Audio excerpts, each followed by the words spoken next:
I want you to close your eyes and imagine a woman. She comes to your clinic after experiencing abuse. She is already terrified, already exhausted, but there's something else.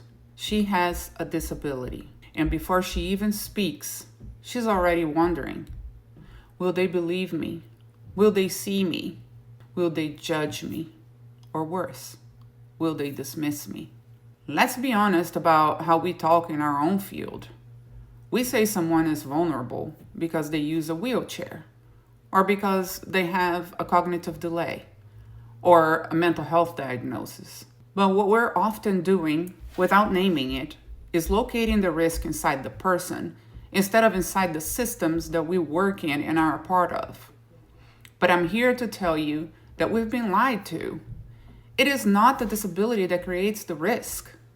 It's the ableism, it's the stigma, and it's the power imbalances that we have built into the very foundation of our healthcare. It's not their body that's the problem, it's how we respond. It's time we shift away from the medical model of disability, which says that the problem is in the individual body, and embrace the social model of disability, in which we recognize that it is the environment, the attitudes, and the systems that are the real issue. If someone walks into your clinic and immediately feels like this place wasn't built for me, you haven't just failed a service requirement.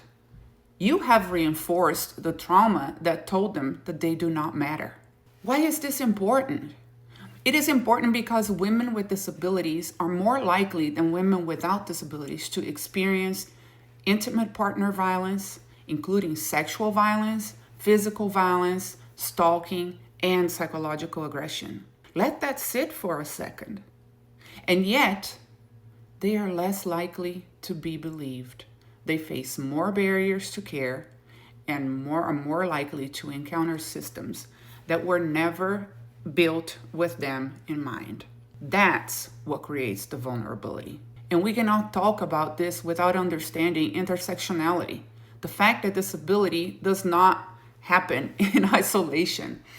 A survivor, in addition to navigating trauma and disability, might also be navigating race, gender, poverty, immigration status.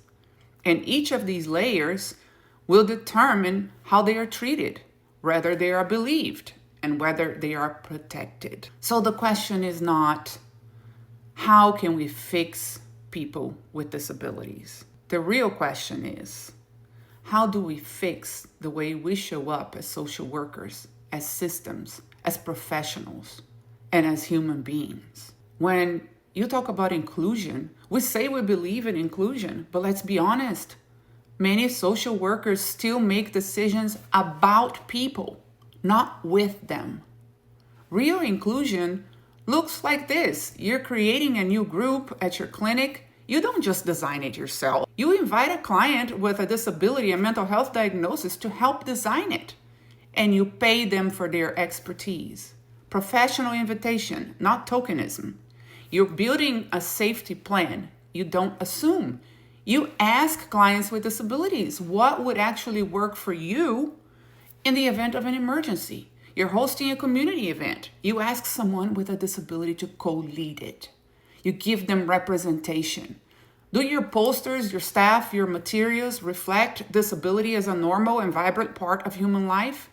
Because belonging is not passive. Belonging, my social worker friends, is intentional. We say they are more than their diagnosis. But then we open intake with, tell me about your symptoms. What's your diagnosis? What if we changed it? What if we started with, tell me who you are. Tell me what matters to you. Because intelligence, expression, and strength do not look the same for everyone. Drawing from the concept of multiple intelligences, we begin to recognize the communication, insight, and resilience can show up in many different forms. Not just through the traditional verbal or cognitive tests that we are taught to measure. That changes everything. Treatment plans go from symptom reduction to, I want to reconnect with friends. I want to start something meaningful. I want to start a business. I want a life that feels like my life. And in treatment teams, we stop saying the client is non-compliant. And we start saying, this treatment plan is not working for this client's reality. That's more than language. That's really a shift in power that is centering the client. For many survivors with disabilities, the deepest wound is not just the abuse, it's not being believed. And here's how you show you believe. You slow down instead of rushing. You listen instead of interpreting. You take their words seriously, even when they communicate differently. It means you understand that what looks like avoidance might actually be a survival mechanism. And it means you understand that if trauma risk is higher, our awareness has to be higher too. But when we say we provide resources, but handing someone a list is not connection.